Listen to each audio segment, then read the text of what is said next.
सिया राम मैं सभी जगी जानी, करहूँ प्रणामी जोरी जुग पानी। बुध मंगल मैं संत समाजो, जो जग जंगम तीरथ राजो। राम भगति जह सुर सरी धारा, सरसई ब्रह्म प्रचार प्रचारा। जय सिया राम। संतों का समाज आनंद और कल्याण को देने वाला है। संतों के समाज चलता फिरते तीर्थ राज है। आप सभी इस कथा से जुड़ने वाले संत समाज को मैं बहुत बहुत प्रणाम करती हूँ, उनका अभिनंदन करती हूँ और स्वागत करती हूँ। जिस समाज में जो साक्षात प्रयाग तीर्थ राज जैसा है, राम भक्ति तो गंगा की धारा है जिसमें, और ब्रह्म से संबंधित जो विचार है वह सरस्वती की धारा है, उसी प्रकार से विधि निषेध यानी यह करना चाहिए यह नहीं करना चाहिए, ये जो उपदेश देने के लिए जो कथाएं इसमें बीच बीच में आती हैं वो यमुना की धारा है। इस प्रकार आप सभी बंधुओं का, राम भक्त संतों का जो ये समाज है वो एक प्रकार से तीर्थ राज है, जिसको मैं बार बार प्रणाम करती हूँ। और अब मैं आपको ले चलती हूँ श्रीमद् वाल्मीकि रामायण की 32वें सर्ग में। पिछले सर्ग में हमने देखा कि सभी ने, वशिष्ठ जी ने, विश्वामित्र जी ने, राजा जनक जी ने और सभी ने मिलकर यह निर्णय लिया कि चारों भाइयों का चारों बहनों से विवाह हो जाएगा और यह अत्यंत ही शुभ मंगल दिन होगा। अब आगे का वृतांत हम देखते हैं, जिसमें राजा दशरथ ने अपने पुत्रों के विवाह के लिए पहले गोदान किया और जब वो इसका निवृत्त हो चुके तब उनके पुत्र भरत का सगा मामा जो युधाजित था वो कैकई प्रदेश से आ गया, क्योंकि उनके मन में ये इच्छा जागृत हुई कि मैं अपने भांजे से मिलकर आनंद लेना चाहता हूँ। और वो पहले अयोध्या में आए थे परंतु अब वो यहाँ पर आ गए हैं, क्योंकि उन्होंने सुना कि भरत भी मिथिला नगरी में आए हुए हैं और इस प्रकार वे अपने भांजे से मिलना चाहते हैं।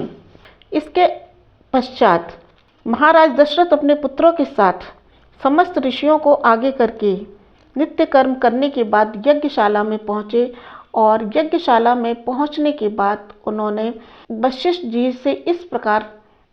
जी ने इस प्रकार जाकर के कहा, राजा दशरथो राजने कृत कौतुक मंगलई, पुत्रै नरवर श्रेष्ठो दातारम अभिकांक्षते।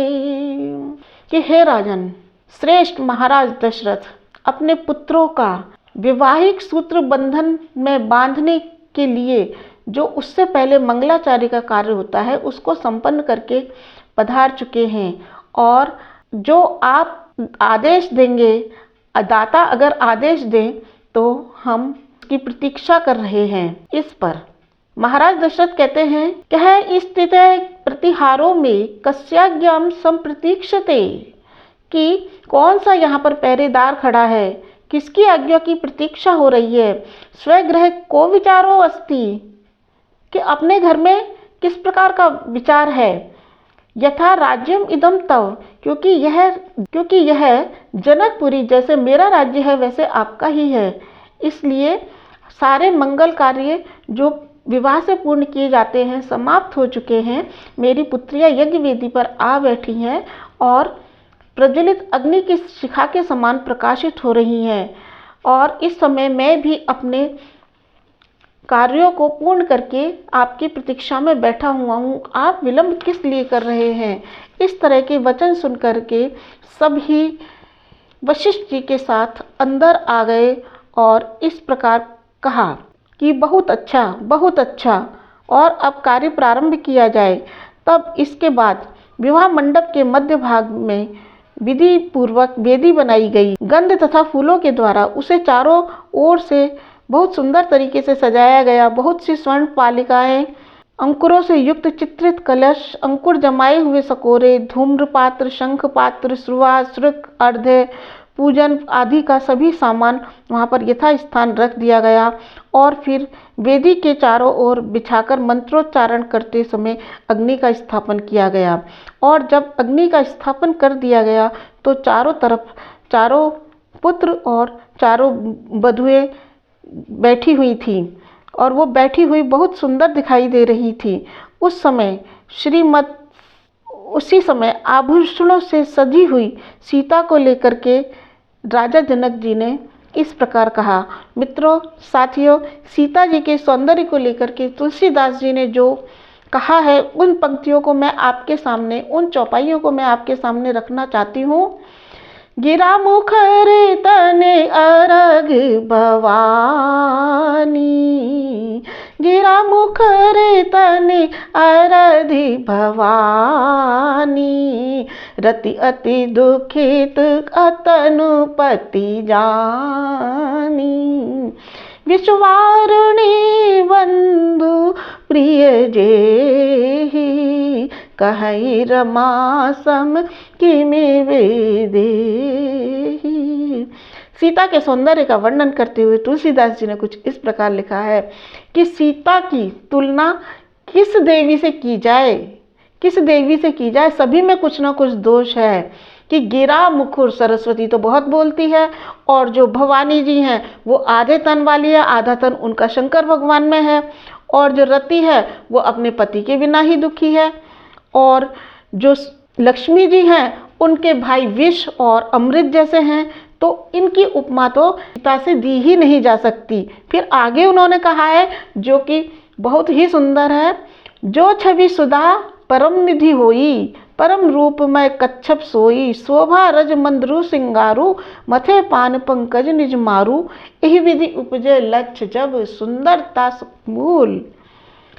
तो आगे उन्होंने क्या कहा कि जब छवि का तो समुद्र हो और उसमें जो कच्छप हो वो अत्यंत रूपमय हो, और शोभा रूपी जब रस्सी हो, और श्रृंगार जब मंदराचल पर्वत हो, और तब फिर कामदेव उसे अपने ही हाथों से मथे, और तब जब निकल करके वो आए, जो स्वरूप निकल करके आए, जो नारी रत्न निकल करके आए, वो सीता के समान कहा जा सकता है।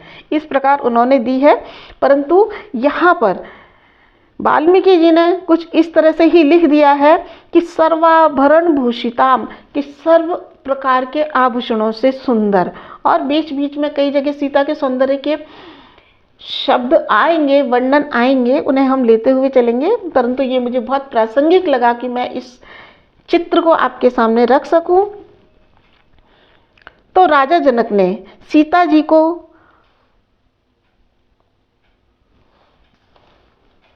लेकर जो श्री राम जी के सामने बिठा दिया और फिर इस प्रकार कहा कि हे रघुनंदन तुम्हारा कल्याण हो। क्या क्या कहा?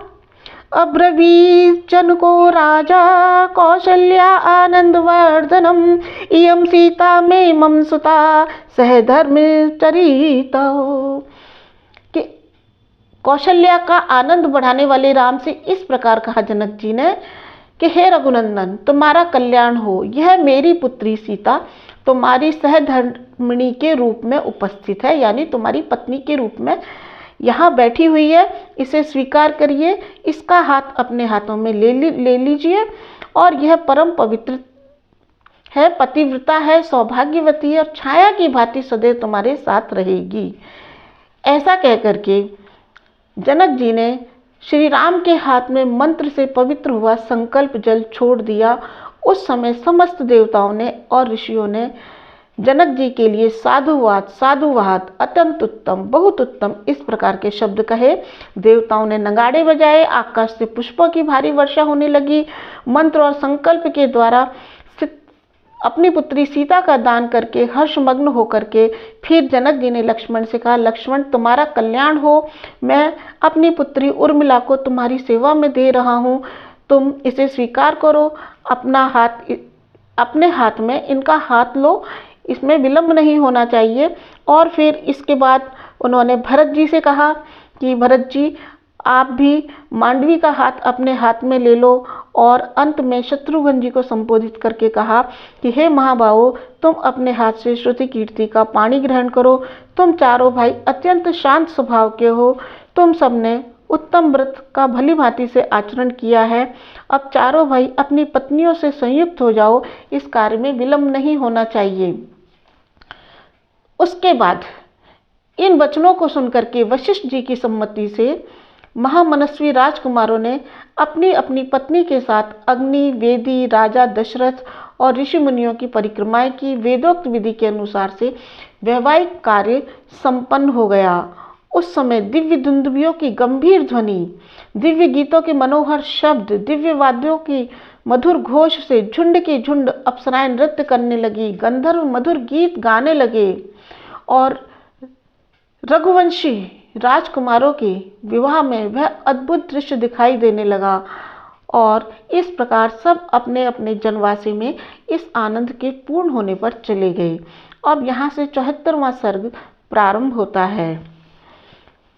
तो मित्रों, जब इस तरह से विवाह संपन्न हो गया तो विश्वामित्र जी अपने उस उत्तर पर्वत पर, शाखाभूत पर्वत पर, जहाँ उनकी बहन कौशिकी नदी के रूप में बहती थी, उस आश्रम पर चले गए। और इधर विश्वामित्र जी के चले जाने पर राजा दशरथ ने भी मिथिला नरेश जी से, जनक जी से अनुमति लेकर के अयोध्या में जाने की तैयारी की। तब जनक जी ने अपनी कन्याओं के निमित्त बहुत सा धन दिया, बहुत सी अच्छे वस्त्र दिए, गहनों से सजे हुए दिव्य हाथी, घोड़े, रथ, पैदल सैनिक दिए और अपनी पुत्रियों के लिए सहेलियों के रूप में दास दासियां अर्पित की। और इस प्रकार से बड़े ही उत्तम दहेज को लेकर के महाराज दशरथ जी उनसे आज्ञा लेकर के अपने महल की ओर, अयोध्या की ओर लौटने लगे और राजधानी की ओर अब इस प्रकार उनका सैनिकों सहित, पुत्रों सहित और महर्षियों सहित प्रस्थान हो गया। जब वो मार्ग में लौट रहे थे, भक्त मित्रों, राम भक्त प्रेमियों, मैं आप सभी के सामने अगला वृतांत रखती हूँ जो कि वाल्मीकि रामायण में कुछ अलग तरीके से आया है। पक्षी घोर शब्द कर रहे थे। दूसरी ओर जो हिरण थे दाहिने रास्ते से होकर के जाने का शुभ संकेत दे रहे थे। इस प्रकार जब दशरथ जी ने देखा तो उनका मन दीर्ण होने लगा। इस पर वशिष्ठ जी ने कहा कि नहीं, बहुत है, जो भी कुछ होगा शुभ ही होगा, विघ्न आएगा परंतु वह टल जाएगा। और फिर इस प्रकार सब बातें कर ही रहे थे कि क्या होने वाला है, क्या होने वाला है। तभी कंपयन् मेदिनीं सर्वां पातयश्च महाद्रुमान् तमसा समृद्धः सूर्यः सर्वे नावेऽपि दिशुर्दिशः। इस प्रकार की बातें हो ही रही थी कि वहाँ बड़े जोरों की आंधी उठी। सारी पृथ्वी को कांपती हुई बड़े बड़े वृक्षों को धराशायी करने लगी।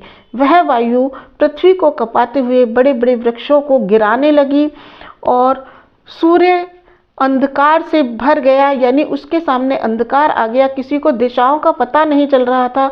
धूल के ढक जाने के कारण लगभग सारी सेना अयोध्या की मूर्छित सी हो गई थी। उस समय केवल एक वशिष्ठ जी, एक दूसरे ऋषि और अपने चारों पुत्रों सहित राजा दशरथ को ही एकमात्र स्मृति शेष थी, यानी चैतन्य अवस्था में थे। बाकी सब लोग अचेत हो गए थे, मूर्छित हो गए थे। तब दशरथ जी ने देखा कि क्षत्रिय राजाओं का मान मर्दन करने वाले, कुचलने वाले भृगुकुल के नंदन जमदाग्नि परशुराम सामने से आ रहे हैं। वे बड़े ही भयानक दिखाई देते हैं। उनके मस्तक पर बड़ी बड़ी जटाएं हैं, कैलाश के समान दुर्जर, कालाग्नि के समान वो बहुत ही भयंकर प्रतीत होते हैं और उनका तेजोमंडल समस्त दिशाओं में प्रकाश कर रहा है। साधारण लोग तो उन्हें देख भी नहीं पा रहे हैं। कंधे पर फरसा रखा है, हाथ में उनके देदीप्यमान धनुष है और भयंकर बाण है, और वो इस समय ऐसे प्रतीत हो रहे हैं जैसे तीनों लोकों का विनाश करने के लिए साक्षात भगवान शिव आ गए हों। इस प्रकार के जब सभी अन्य ऋषियों ने और ब्रह्म ऋषियों ने इस प्रकार देखा तो परस्पर ऐसा कहने लगे, क्या अपने पिता का वध करने के बाद ये दोबारा से, एक बार तो इन्होंने समस्त क्षत्रियों का संहार करके अपना क्रोध उतार लिया है, क्या दोबारा से ये अपना क्रोध उतारेंगे? कुछ निश्चय पूर्वक नहीं कहा जा सकता। ऋषियों के द्वारा पूजित होकर के परशुराम जी ने श्री राम से इस प्रकार कहा। यहाँ से 75वां सर्ग प्रारंभ होता है कि हे दशरथ नंदन, सुना जाता है कि तुम बहुत पराक्रमी हो और तुम्हारे द्वारा शिव के धनुष को तोड़े जाने का समाचार मेरे कानों में आ गया है। उनका भगवान शिव का धनुष तोड़ना निश्चित ही अद्भुत और अविचारणीय कार्य है, और अब मैं तुम्हें एक दूसरा धनुष देता हूँ। ये भयंकर और विशाल धनुष है, तुम इस पर बाण चढ़ाओ और अब अपना बल दिखाओ। और आगे क्या कहा? तदहं ते बलं दृष्ट्वा धनुषो अस्य पूर्णे द्वन्द्वयुद्धं प्रदास्यामि वीरश्लाघ्यम् अहं तव। कि इस धनुष को चढ़ाने में तुम्हारा बल कैसा है। ये जो धनुष मैं तुम्हें दे रहा हूँ, ये लक्ष्मी नारायण का धनुष है, इसको चढ़ाने में मैं देखता हूँ कि तुम्हारा बल कैसा है। तब उस बल को देख करके मैं तुम्हें द्वंद्व युद्ध के लिए ललकारूंगा, क्योंकि मैं सोचता हूँ कि जब इसको तुम चढ़ा लोगे उसके बाद ही तुम्हें द्वंद्व युद्ध के लिए ललकारा जा सकता है। इस बात को सुनकर के राजा दशरथ के मुख पर विषाद छा गया, दुख छा गया। वो हाथ जोड़कर इस प्रकार बोले कि आप महात्मन तपस्वी हैं, ब्रह्म ज्ञानी हैं, क्षत्रियों पर अपना रोष प्रकट कर चुके हैं। मेरे बालक पुत्रों पर अब आप कृपा करिए, क्योंकि आपने इंद्र के समीप ये प्रार्थना की थी कि आप शस्त्र का परित्याग कर देंगे। अब आप धर्म में तत्पर होकर के कश्यप जी को पृथ्वी का दान करके वन में आकर महेंद्र पर्वत पर आश्रम बनाकर रहते हैं। अब आप अपना रोष समाप्त कीजिए। तब राजा दशरथ ने इस प्रकार कहा तो परशुराम जी ने कहा कि मेरे पास ये 2 धनुष हैं, जिसे पूरा संसार सम्मान की दृष्टि से दिखता है। ये बड़े प्रबल और दृढ़ हैं। एक को देवताओं ने त्रिपुरासुर से युद्ध करने के लिए भगवान शंकर को दिया था, वह धनुष तो राजा जनक के यहाँ रखा हुआ था। और ये जो दूसरा धनुष है जो मेरे हाथ में है, इसे श्रेष्ठ देवताओं ने भगवान विष्णु को दिया था। श्री राम शत्रु नगरी पर विजय पाने वाला यह वैष्णव धनुष है। यह भी शंकर जी के धनुष के समान ही प्रबल है। भगवान शिव और विष्णु के बल और बल की परीक्षा लेने के लिए पितामह ब्रह्मा जी से पूछा। जब देवताओं ने कि दोनों में से कौन प्रबल है, तब उनमें द्वंद्व युद्ध हुआ और उसमें ये भगवान विष्णु जी का जो धनुष है और भगवान विष्णु जी जीत गए। इसके बाद भगवान शंकर ने वह धनुष देवताओं को प्रदान कर दिया और देवताओं ने फिर ये धनुष विदेहराज देवराज जी के हाथ में दे दिया, जिसको तुमने तोड़ दिया है। और फिर एक बार तपोबल से संपन्न मेरे पिता जमदग्नि अस्त्र शस्त्रों का परित्याग करके कि अब वो अस्त्र शस्त्र नहीं उठाएंगे, ध्यान में स्थित होकर के बैठे थे। तब उस समय प्राकृत बुद्धि का आश्रय लेकर के, यानी एक सामान्य सोच के साथ और बिना विचारे कृतवीर्य कुमार अर्जुन ने मेरे पिता को मार डाला। वधम अप्रतिरूपम तो पितु श्रुत्वा सुदारिणम शत्रमुत्सादयम रोषाज्जातम अनेकशः। तो फिर राम सुनो पिता के इस अत्यंत भयंकर वध का, जो कि उनके योग्य नहीं था, जो कि उनके साथ नहीं होना था, क्योंकि वे युद्ध नहीं कर रहे थे, अस्त्र शस्त्र का परित्याग कर चुके थे और ध्यान में स्थित मग्न थे। अर्जुन ने जब उनको मार डाला, कृतवीर्य कुमार अर्जुन ने जब उनको मार डाला, तब जब मैंने ये समाचार सुना तो बार बार मेरे अंदर रोष उत्पन्न हुआ और मैंने अनेक बार क्षत्रियों का संहार किया। और फिर जब ये सारी पृथ्वी पर मेरा अधिकार हो गया, तब मैंने उस संगार रूपी यज्ञ को समाप्त करके पुण्यकर्मा महात्मा कश्यप जी को ये सारी पृथ्वी दे डाली है। तब से मैं हवा में विचरण करता हुआ, वायु में विचरण करता हुआ, वायु के बल से ही आना जाना संभव कर पाता हूँ और महेंद्र पर्वत पर रहता हूँ और तपोबल से संपन्न हो गया हूँ। अब जब मैंने ये सुना कि तुमने शिव जी का धनुष तोड़ दिया है, मैं शीघ्रतापूर्वक यहाँ आया हूँ। यह महान वैष्णव धनुष मेरे पितामह के अधिकार में रहता आया है। अब तुम इस उत्तम धनुष को हाथ में लो और श्रेष्ठ धनुष पर एक ऐसा बाण चलाओ जो शत्रु नगरी पर विजय पाने में समर्थ हो जाए। यदि तुम ऐसा कर सके तो मैं तुम्हें द्वंद्व युद्ध का अवसर अवश्य दूंगा। इस प्रकार परशुराम जी ने श्री राम को द्वंद्व युद्ध के लिए ललकारा। साथियों, मित्रों, भक्तों, सुधीजनों, आज का एपिसोड यहीं पर समाप्त होता है और मैं आप सभी से पुनः निवेदन करती हूँ कि मेरे साथ निरंतर इस श्री राम कथा यज्ञ में बने रहिए। वाल्मीकि द्वारा लिखी हुई रामायण के ज्ञान, सत्संग, कर्म, भक्ति की इस मंदाकिनी में मेरे साथ बने रहने के लिए, यहाँ तक आने के लिए मैं आपको पुनः एक बार धन्यवाद करती हूँ, साधुवाद करती हूँ। मित्रों, मेरा आपसे एक बार पुनः निवेदन है कि जिन्होंने इसको सब्सक्राइब कर लिया है वो लाइक के लिए एक बार क्लिक करें और जिन्होंने नहीं किया है वो इसे सब्सक्राइब करें, अपने मित्रों को भेजें, अपने संबंधियों को भेजें और अपने प्रियजनों को भेज करके राम भक्ति की इस मूल कथा में आनंदित होने के लिए जोड़ें और जोड़ते रहें। जय श्री राम, जय श्री राम, जय भारत, जय भारत।